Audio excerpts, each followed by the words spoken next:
What is up, everybody? Welcome back to the channel, and I'm here to talk about Extreme Rules.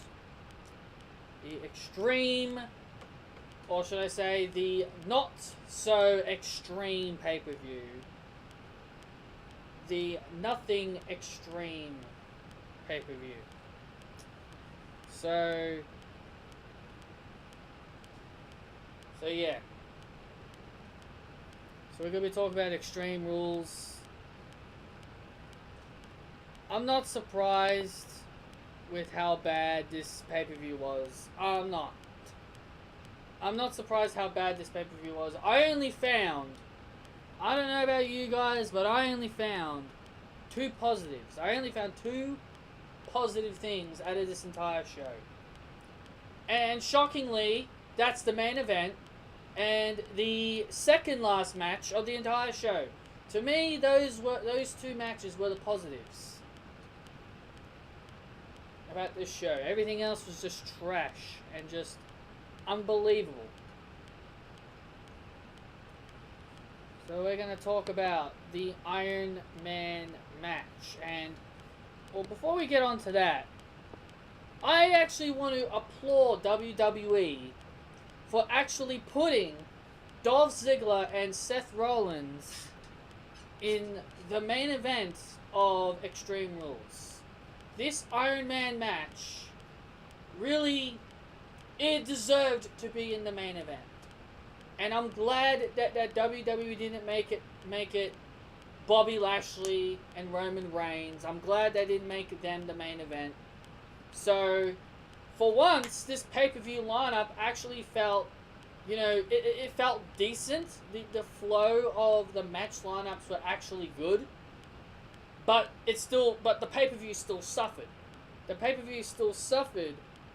But I will applaud WWE on putting Dolph Ziggler and Seth Rollins as the main event of the show. So we're gonna kick things off at the main event. I don't normally start from the bottom and then work up, but I thought I'd do it today. We're gonna start with the main event: Seth Rollins and Dolph Ziggler.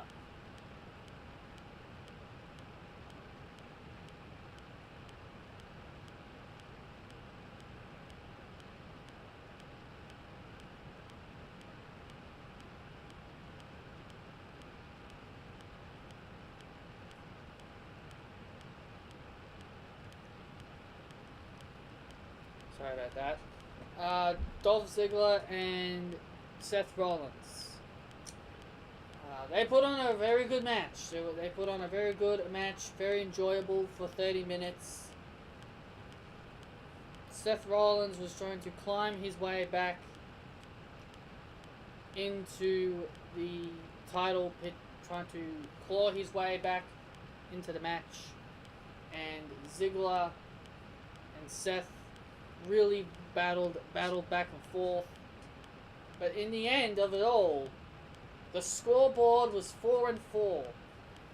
Seth Rollins nailed the curve stomp, but was too weak to make the cover. So the timer ran out as soon as he made the cover. But then Kurt Angle decides to restart the match, which I thought was fair. And it was at this point, I was possibly thinking, this is obviously going to set up Seth Rollins to win, in my opinion. This is just what I thought when I was seeing this. At first I was thinking, okay, so this is probably going to set up Seth Rollins to somehow win. But, shockingly, to my surprise, Drew McIntyre, as soon as the bell rung, Drew McIntyre appeared out of nowhere, and Seth got rid of Drew, and then Ziggler nails the zigzag and gets the pinfall victory on Seth Rollins, and Dolph Ziggler remains as the Intercontinental Champion. It's amazing. It's amazing how that happens, and I must say that was a pretty good ending. Dolph Ziggler, this is probably, I don't know about you guys, but this is probably the best work that Dolph Ziggler has done since 2016 when he feuded with The Miz. This has been Dolph Ziggler's best part of him since 2016. It's amazing how WWE can book Dolph Ziggler correctly, but they've been lazy to book him as good as he is now. So Dolph Ziggler remains Intercontinental Champion. I don't know what this means. I don't know if this means Seth Rollins is going to get another title match, which, quite honestly, I don't think he should. I know some people would love to see Seth Rollins continue to chase the Intercontinental Championship, but I feel like, you know, he had his turn. I think it's time for somebody else to make it to have an opportunity. Maybe like Finn Balor or somebody, you know, give somebody else a turn. But by the looks of this feud, it seems like it could possibly be continuing. But a very good main event nonetheless. AJ Styles versus Rusev, and all I want to say is I hope everybody enjoyed Rusev's little quick push. Now, I'm not saying this in a bad way. I'm not trying to say this in a negative way. I'm saying this in a positive way. I hope you guys enjoyed Rusev's little small push, and we might never see him pushed to this height again. 15 minutes of a great match. Styles and Rusev, you know, it was a good match. It was a good match. I believe Rusev had a good showing. In my opinion, Rusev looked very impressive. He almost did win the championship a couple of times. And Rusev, you know, he looked good. He looked good. You can't deny Rusev did not look good. You cannot deny that Rusev looked good. I'm really impressed with Rusev. I'm happy for him. I'm happy that he finally got an opportunity. I'm not saying in a bad way that he doesn't deserve it. Of course he deserves it. I'm happy he got a nice opportunity.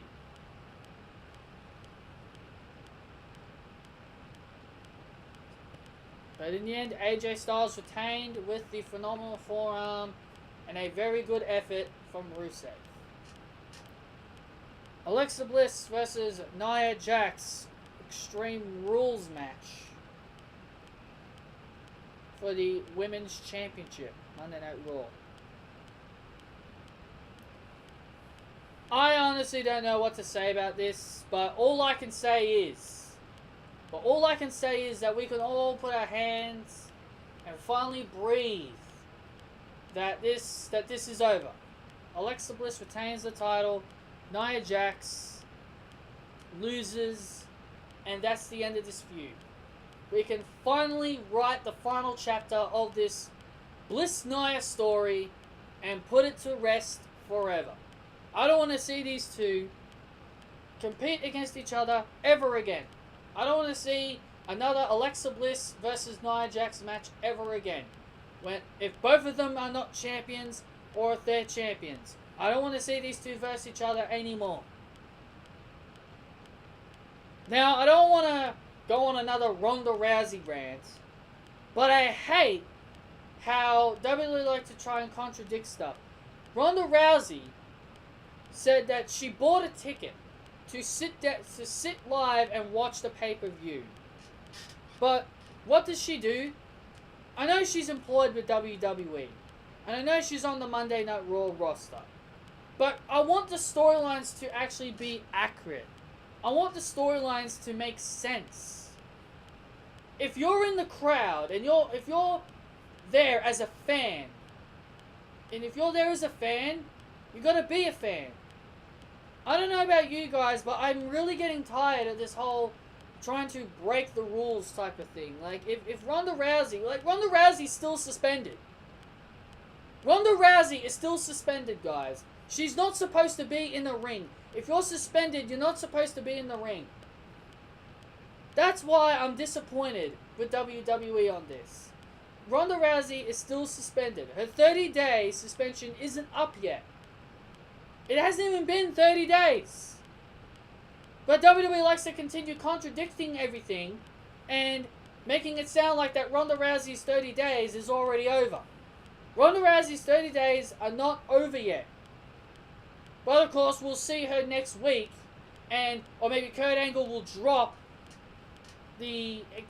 probably will drop the whole suspension, knowing Kurt Angle. I didn't like Ronda Rousey jumping the barricade and getting in the match. This match was none of her business. Sure, she wants to get her hands on Alexa Bliss, but can't she have patience and actually wait for SummerSlam? I know it's a continuation of the feud, but I just don't understand it. More contradictions. They continue to contradict Ronda Rousey. This is many reasons why I just don't like Ronda Rousey. WWE continue to book her like she doesn't know. They're booking her like she doesn't know. She's suspended. And she gets in a ring, a wrestling ring. She's wrestling in a wrestling ring. Someone who is suspended.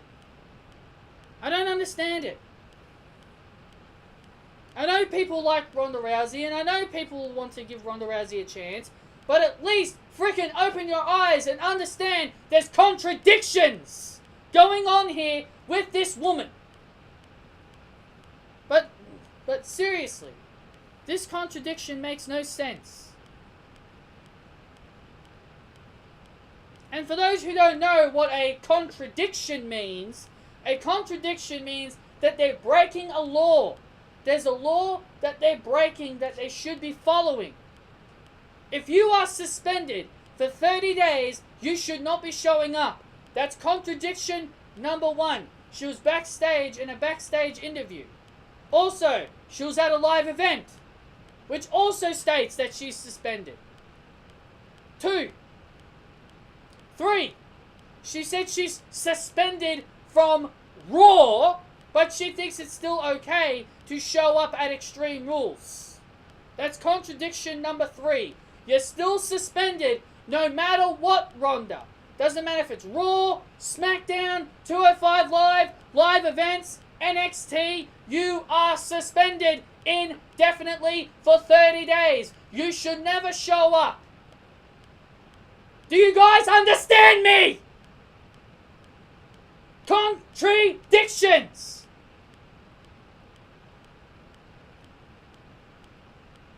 Whatever. People are going to love it anyway because it's Ronda Rousey.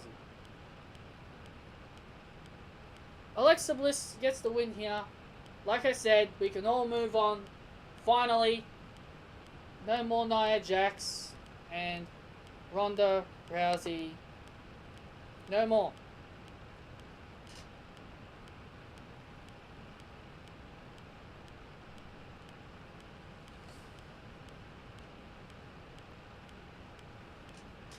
Bobby Lashley versus Roman Reigns. Again, like I said, I'm happy this match is not the main event. Bobby Lashley gets the win. So the rumors were true. Vince McMahon decides to pull the trigger and give Bobby Lashley the win over Roman Reigns. Now, Vince, please, listen to me. Listen to us. If you're going to give Bobby Lashley this win, which you did, you gave Bobby Lashley the win, I don't want to see Roman Reigns versus Brock Lesnar. You put Bobby against Brock Lesnar. I don't give a shit if people don't like Bobby Lashley. Bobby Lashley should be versing Brock Lesnar at SummerSlam, not Roman Reigns. Hell, don't even add Roman Reigns to the match to make it a triple threat. Roman stays out of this match. He stays out of the Universal Championship match. There's no way a loser who loses a match should be getting a title match. Get it through your head. Bobby Lashley should be fighting Brock Lesnar. I don't give a shit what anybody says. Bobby Lashley is next in line for the Universal Championship, and Bobby Lashley should be the guy to end Brock Lesnar's reign. I don't care what anybody says. I don't care if you like Bobby Lashley, I don't care if you hate Bobby Lashley. You all should agree that Bobby Lashley is the next guy in line, and he should be the one to end Brock Lesnar. Enough said. Bludgeon Brothers versus Team Hell No. Bludgeon Brothers, just as like I predicted, got the win here. But I will say, I did predict Bludgeons to win. But The Miz had no interference in this match whatsoever, which completely shocked the crap out of me.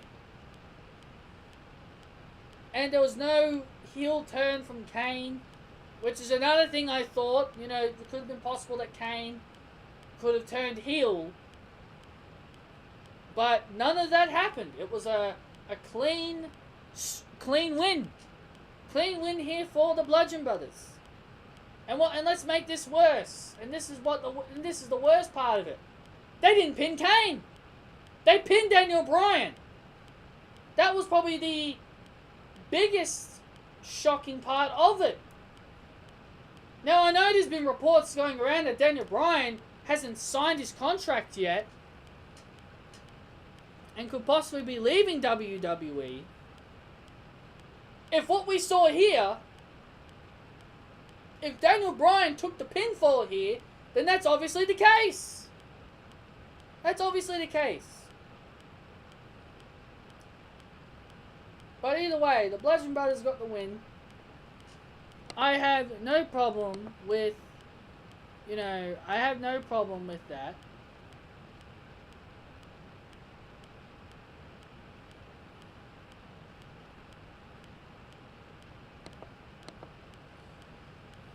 I don't have a problem with the Bludgeon Brothers winning, but the question is now, who's next?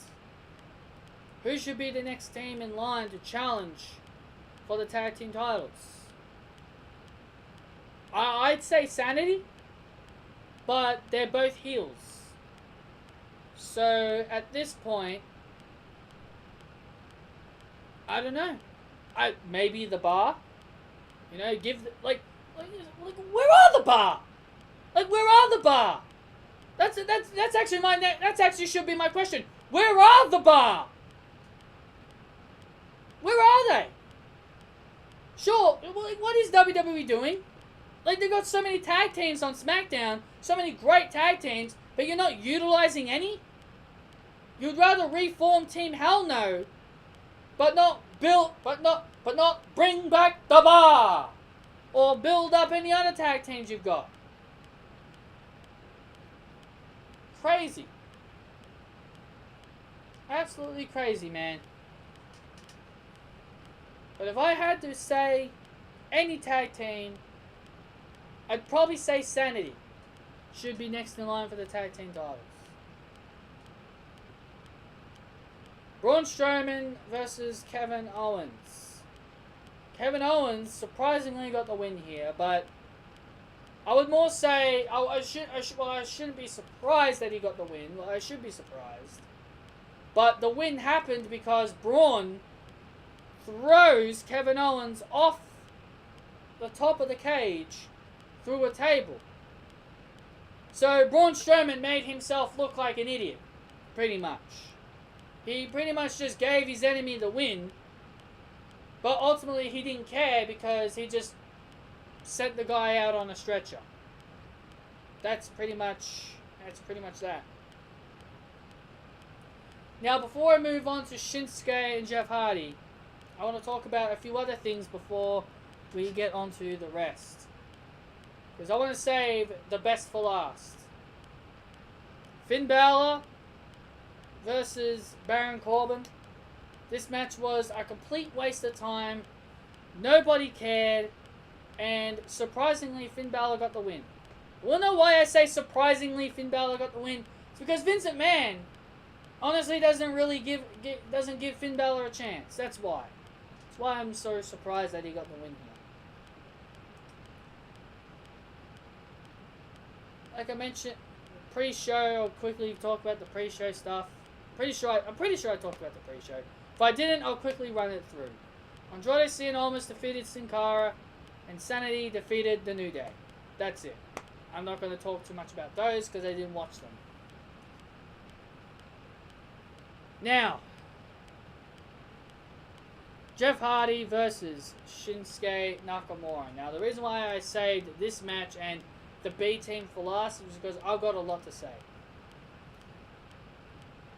Shinsuke Nakamura gets the win here in 6 seconds. Now, Shinsuke did a low blow to Jeff Hardy behind the referee's back. Then Jeff Hardy got to his feet. The referee rang the bell, and then it was a Kinshasa. And Shinsuke is your brand new United States champion. Congrats to him. Congratulations to Shinsuke Nakamura finally winning his first championship. I'm actually happy he's holding the United States championship. I feel like that championship would feel more important on Shinsuke than the WWE championship. Hopefully this means good things for Shinsuke eventually. But then Randy Orton makes his return. Randy Orton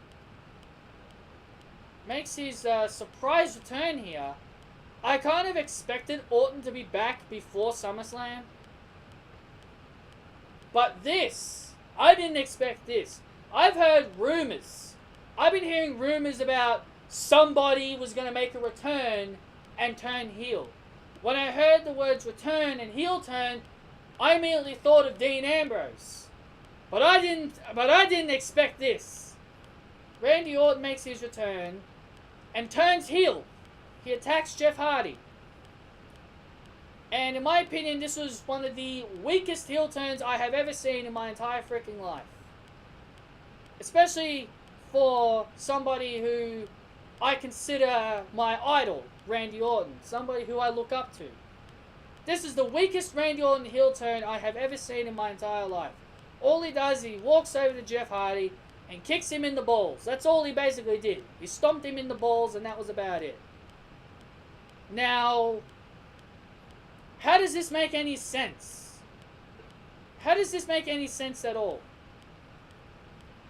Now, the only situation that I could think of why Randy Orton would have turned heel is maybe they're going to use a storyline to, maybe they could say Jeff Hardy could have caused Randy Orton's injury.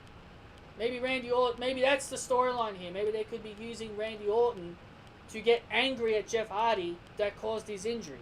Now, we all know that's not true. We all know Randy Orton had this knee injury for a while. But through storyline, they might be thinking having Randy say that Jeff Hardy caused it could make sense. But at the same time, though, I don't understand this heel turn. Well, I understand Randy Orton needed a heel turn, but why? But why did it have to be tonight? Could have saved it for a later time. You could have kept Randy Orton as a babyface and put him up against Andrade Cien Almas, which is something I stated. Something I wanted to see. Orton versus Andrade. So we're not going to see Randy Orton versus Andrade. I was thinking Randy Orton could have possibly chased the United States title off of Shinsuke. Randy Orton's heel turn could possibly mean one other thing, and I know not many people are going to like this, but the only thing that makes sense for Randy Orton's heel turn is that Randy Orton is most likely going to challenge AJ Styles. That's the only thing that makes sense. That's the only thing that makes sense to me. Because Nakamura's a heel. Randy Orton just turned heel. Why would Randy Orton go after Shinsuke? So the only thing that makes sense to me is Randy Orton's turned heel to possibly challenge AJ Styles for the WWE Championship. I know people want Joe. But that's just my opinion. I think Randy's turned heel because they're probably planning Orton versus Styles at SummerSlam. And then maybe we might get Joe. We might get Joe at the Super Showdown. Or at Hell in a Cell. Who knows? But that's my only logical reason for why Randy Orton turned heel. That's the only thing I can think of. Is that he's obviously going to challenge for the WWE Championship. That's the only thing that I can think of why he turned heel. Otherwise, this heel turn makes no sense.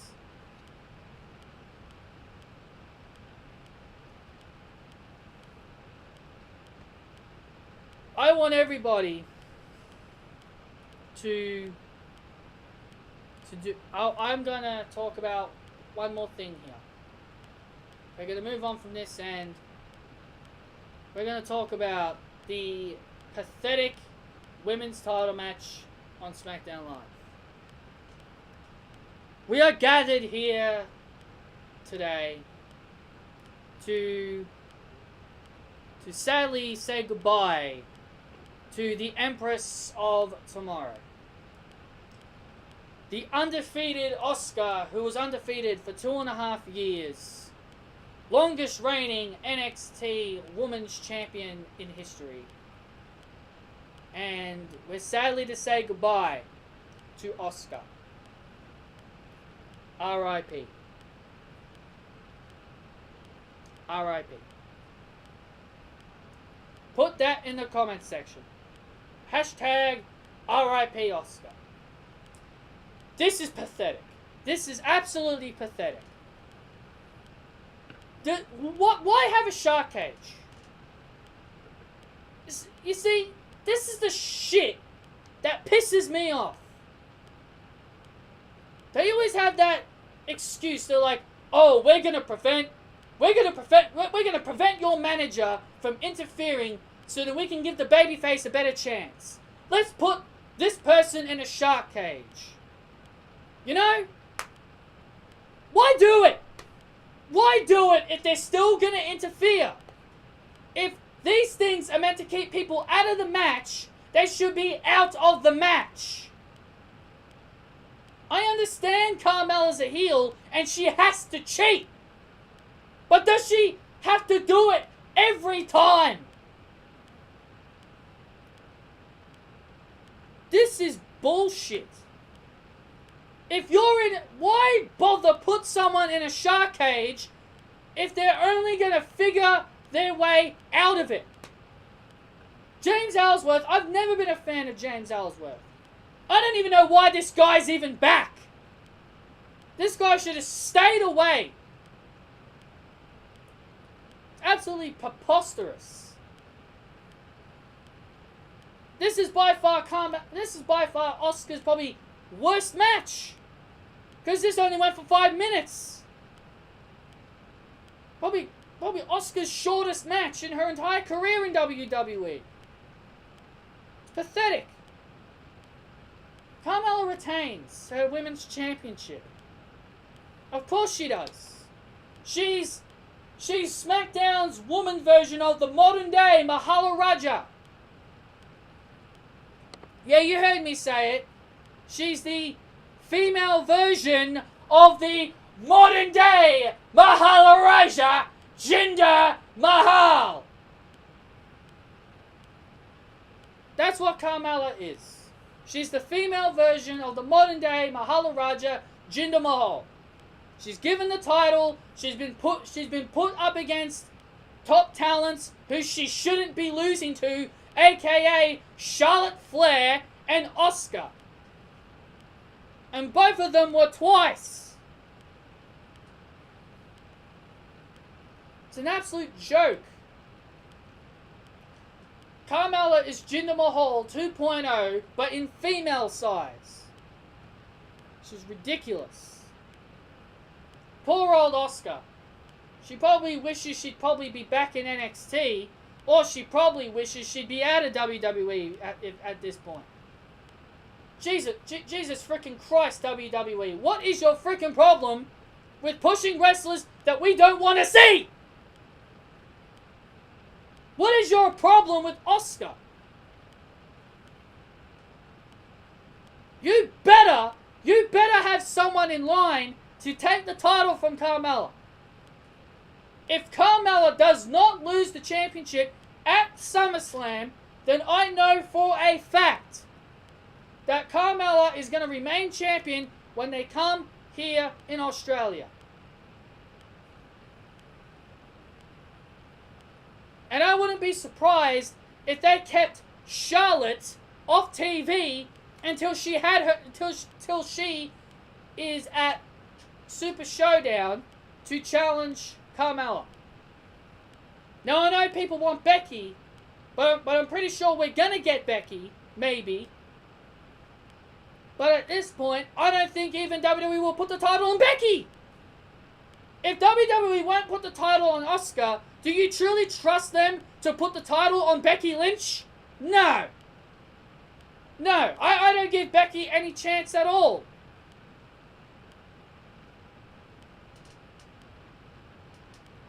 This is pathetic. I'm absolutely disgusted with WWE. I'm not Asuka's biggest fan, but this is just bullshit and ridiculous. Shame on you, WWE, for treating Asuka like she's some kind of piece of garbage. May as well dig up that grave. May as well dig up that grave for Asuka and start get that shovel out and start getting the dirt out and pick up the corpse of Asuka and dump it in a cup and dump it and get that tombstone out. The tombstone has been planted. R.I.P. Asuka, 2016 to 2018. She ain't recovering from this. She ain't recovering from this. I don't even want to see Asuka I don't even want to see Asuka compete in the championship match anymore. She needs to go to the bottom. And she starts from bottom. I don't care. Asuka goes down from the bottom of the ladder and she works her way up. I don't care anymore. I don't care. You know, she's nothing special anymore. Asuka is not special anymore. That's all she is. She's dead. She's buried. There's no reason for this. And yes, I know I said the word buried. Now I know last year I was the biggest Asuka hater, and I said last year, oh, I hope WWE bury Asuka. You know, I said it. I did admit I wanted to see them bury Asuka. But do you want to know why I stopped saying that after that one night? It's because I thought WWE were actually treating her right. I thought WWE were actually treating her with respect.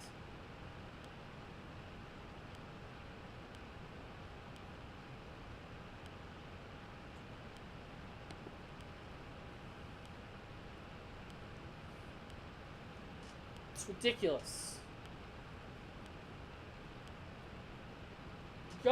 Asuka's got her tombstone. She's got her tombstone now, guys. She's got her own tombstone. She's joined the list of every wrestler that WWE has buried. Even people like Mandy Rose and Sonya Deville can beat Asuka now. Even the Iconics can beat this woman now. Especially if someone like Asuka, especially if someone like friggin' Carmella can beat her. Anybody on SmackDown's women roster can beat her now. And finally, guys, we're going to talk about the last thing. That is the B team versus the Matt Hardys. I almost said the Hardys. Matt Hardy, Bray Wyatt, the leader of worlds. You know what? I'm done. I don't even want to talk about this. The B team get the tag team titles. Are you serious? Are you legit serious, WWE? You put the tag team titles on the B team of all tag teams! Of all tag teams! The freaking B team! Are you serious? I don't give a shit if they're undefeated. I don't give a shit if they were built up. I don't give a shit. Why put the titles on them? They're nothing more than a comedy act.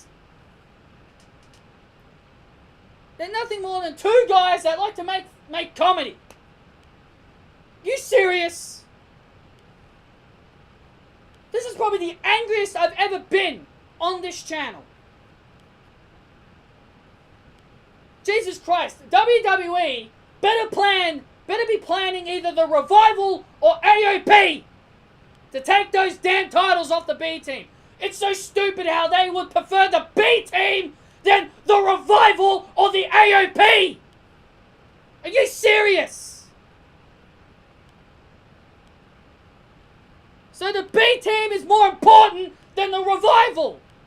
The B team is more important than AOP to this freaking company. Absolute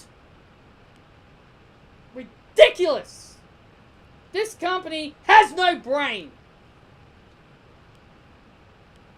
The B team better be transitional champions. They better be transitional champions. Because if they're not transitional champions, this brand, Monday Night Raw, will forever be ruined by the stupid mind of Vince McMahon. All my positives about the final two matches, all my positive that I gave Styles, Rusev, and Ziggler, and Rollins, that was the only positive things that I could give.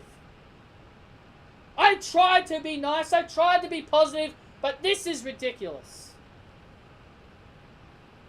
I didn't want to rant too much, but honestly, I had no choice. This is just the most stupidest bullcrap I have ever seen. The B team, Raw Tag Team Champions. You know what? I'm done. I don't even want to talk about this anymore. This is just stupid. If you guys enjoyed the rants, I'm pretty sure you loved my ranting.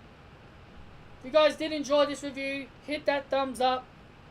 Comment your opinions down below. What did you think of extreme trash or extreme garbage? And get some hashtag RIP Oscars down in the comments as well. Thank you all for joining me for this review. I hope you guys enjoyed this long, lengthy video. And I'll talk to you all tomorrow for Monday Night Raw. See you guys later.